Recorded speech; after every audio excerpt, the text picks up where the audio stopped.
네, 국민의힘이 권성동 당대표 직무 대행 체제로 운영된 지 딱 일주일 정도 됐습니다. 그런데 이준석 대표의 수사 결과에 따라서 현 체제도 어떻게 달라질지는 모르겠고요. 벌써부터 차기 지도부 구성에 대한 관심 높아지고 있습니다. 국민의힘 중진 나경원 전 대표 연결돼 있습니다. 안녕하세요. 네, 안녕하세요. 예, 사실은 차기 지도부 구성과 관련해서는 나경원 전 원내대표님도 이름이 많이 올라오잖아요.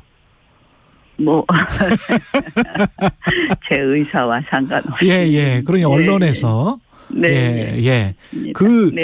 그 나중에 저 질문 드리려고 했는데 말 나온 김에. 네. 그런 생각이 좀 어떻게 좀 국민의힘이 변해야 되겠다. 그 변화를 위해서 뭐 소임이 맡겨진다면 내가 좀 해보고 싶다. 대표를 이런 생각이 좀 있으세요? 자리라는 게 제가 원한다고 꼭 되는 건 아니고요. 여러 가지 상황하고 맞을 때 그 자리에 갈 수 있는 것 같습니다. 근데 그게 이제 전당대회가 또 언제 열리느냐에 따라서 굉장히 다를 것 같아요. 지금 만약에 전당대회가 열린다. 그렇다면 저는 이 초기에 국정 동력을 확보할 수 있도록 여권 내에서 굉장히 대통령에게 힘을 실어주는데 굉장히 집중을 해야 된다고 생각을 하고요. 또 내년 하순 6월 원래 이제 정기 전당대회는 내년 6월인데요. 그렇죠. 그때 전당대회가 열린다면 역시 그 다음 총선을 위해서 역할을 어떻게 해야 되느냐에 대한 고민이 많겠죠. 이름 같은 역할일 것 지만도 조금은 다를 수도 있을 것 같습니다. 그러니까 어쩔 때는 좀 더 야당을 아울러서 어떻게든지 끌고 가야 되는 게 더 중요하다면 어떨 때는 더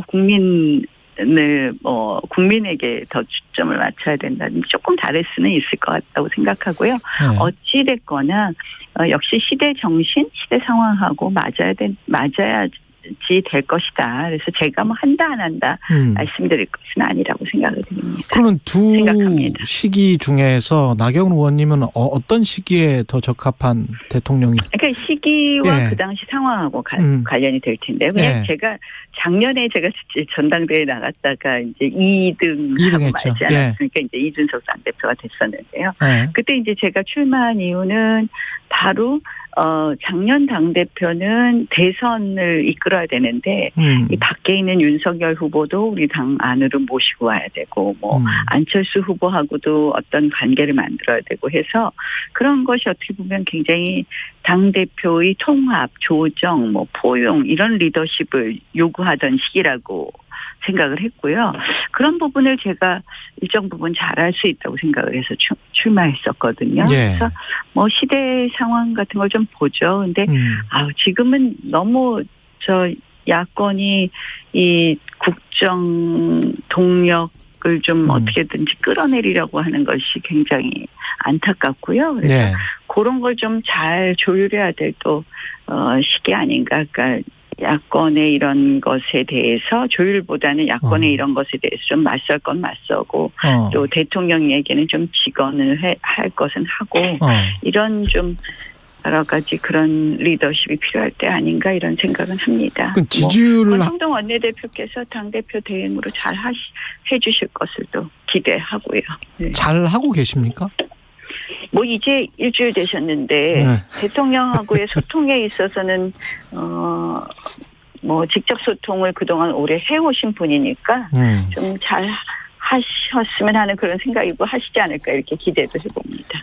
지지율 하락이 최근에 계속되고 있는데 대통령 이거는 아까 말씀하신 야권이 끌어내리려고 해서 그런 거라고 생각하세요? 아니면 어떻게 생각하세요? 저는 일부 요인은 분명히 우리 여권이나 대통령실의 잘못이 있는 것은 사실이라고 생각을 합니다. 이제 많은 분들이 지적하시는 인사 문제라든지 잘하려고 했던 소통의 방식이 다소 불편하게 한 부분이라든지 이런 것도 있는데요.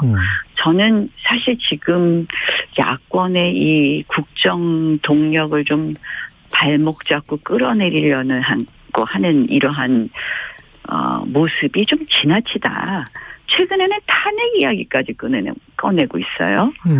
전 정말 깜짝 놀랐습니다. 우리 지금 정부 출범한 지 100일도 안 됐거든요. 그런데 이 여론조사랑 제가 이렇게 보면요. 못한다 하면 계속 끊임없이 내려가는 게 있어요, 사실은.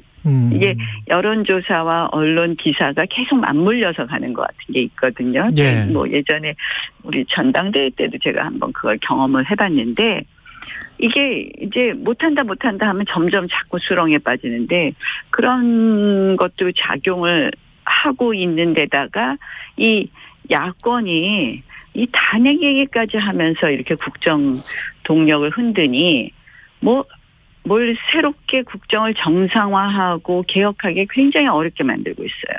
근데 사실 아시다시피 지금 굉장히 대한민국이 위기 아닙니까? 예. 글로벌에서 시작된 여러 가지 위기가 있는데 야당이 해도 너무한다 하는 생각이 들고요. 이걸 딱 보는 순간 MB 정부 초기에 소고기 촛불 시위 기억하시죠? 예. 그거의 데자뷰 아닌가 이런 생각도 들어요. 시위나 집회는 아직은 없기는 합니다만은.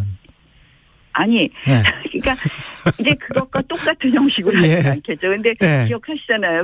미국산 소고기 먹으면 뇌에 구멍이 숭숭 나느니 하면서 온갖 정말 거짓말로 다 국민들을 호도하고 그렇게 해서 MB 집권 초기에 국정 동력을 확 떨어뜨렸잖아요.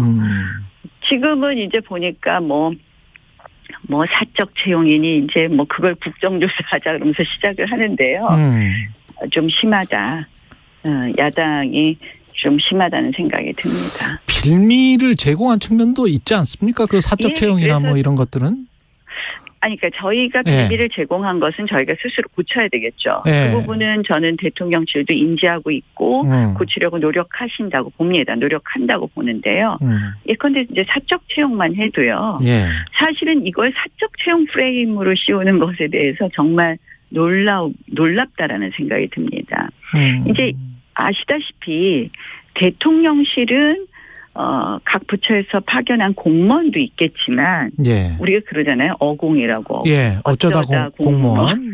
어쩌다 된 공무원. 그러니까 한마디로 이 별정직 공무원은 일종의 무슨 공개 채용의 절차로 하는 것이 아니라 이 다 추천을 받아서 채용하게 되어 있습니다. 그래서 그 추천을 어떻게 받게 되냐? 보통은 캠프, 인수위 때 같이 일했던 분들 중에서 들어갑니다. 그래서 국회 보좌진으로서 일했던 사람들이 들어가기도 하고 캠프 때부터 와서 고생한 사람들이 들어가기도 합니다. 그래서 그런데 캠프에 와서 일한 사람들이 다 들어가지는 못하죠. 캠프 때는 워낙 많은 분들이 도와주시니까. 그래서 그중에서 능력을 인정받고 또 그동안 일을 해서 호흡을 맞춰온 분들이 들어가는 건데요. 지금 지인 아들이라고 채용됐다는 분들이 다 보면 캠프 때부터 일을 했다는 거거든요. 그럼 그걸 갖다가 사적 채용이라는 걸 쓴다? 그러면 문재인 대통령의 청와대는 어땠는지 한번 묻고 싶어요. 그걸 다 공개 채용을 했었는지. 그래서 이런 거를 붙잡고 늘어지는 걸 보면 참 고약하다라는 생각밖에 들지 않습니다.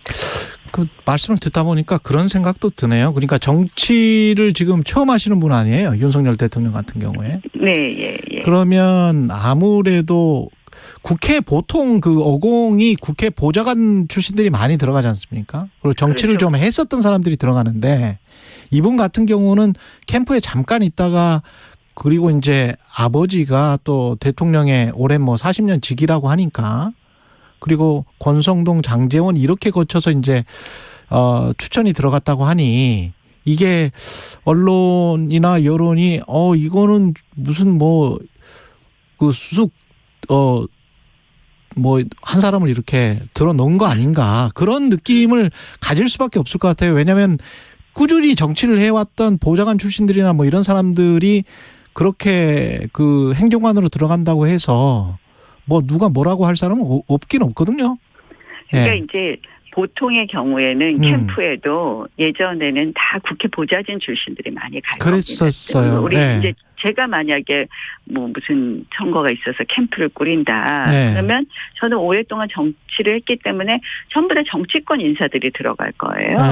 그런데 이제 초기에 왜 검찰 출신이 많이 들어가냐 그런 뭐 비판도 있지 않았습니까? 그것도 같은 맥락이라고 봐요. 그러니까 캠프라는 것은 자신이 가장 믿을 수 있고 자신의 생각을 대신 실현해 줄 수 있는 사람으로 구성하는 거거든요. 그러니까 제가 뭐 작년에도 뭐 서울시장 선거 캠프를 구성했다. 그러면 제가 같이 일했었던 보좌진들이 다 모이게 돼 있습니다.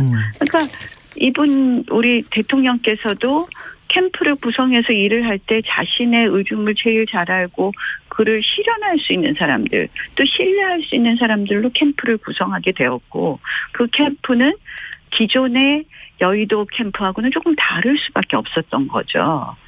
그리고 사실 대통령실에서 일하는 사람들 한 사람 한 사람은 가장 중요한 게 가장 대한민국의 내밀한 어떻게 보면 사항들을 많이 다루다 보니까 신뢰관계가 가장 믿을 수 있는 사람 이런 사람 뽑는 게 가장 중요하지 않겠습니까? 그래서 지금의 어떤 검찰 출신 인사가 많다, 뭐 아는 사람이다 이런 것이 어떻게 보면 자연스러운 수순이고요.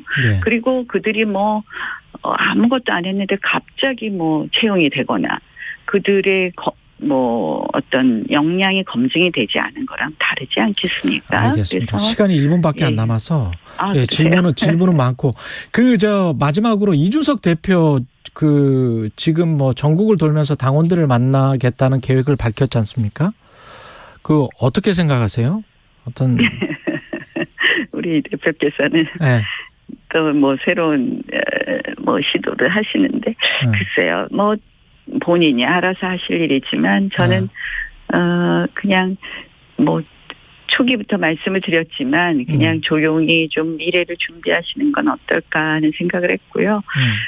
저도 정치를 좀 때로 쉬기도 하고 이렇게 하는데 너무 계속 전면에 쓰는 것보다는 이렇게 때로는 조금 쉬어가는 게 더 길게 볼 수 있는 게 있는 것 같습니다. 제가 2번의 사실은 휴지기를 가지고 있는 거죠. 예전에 2011년에 서울시장 보궐선거를 나갔다가 그다음에 공천을 못 받게 되면서 한 2년 정도 쉰 적이 있었고요. 그때는 아예 여의도를 안 갔습니다.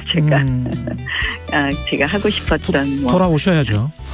자녀인 관련 일을 했고요. 지금도 사실은 뭐 좀 쉬려고 했어요. 여기까지 듣겠습니다. 나경원 전 국민의힘 원내대표였습니다. 고맙습니다. 네, 고맙습니다. 나는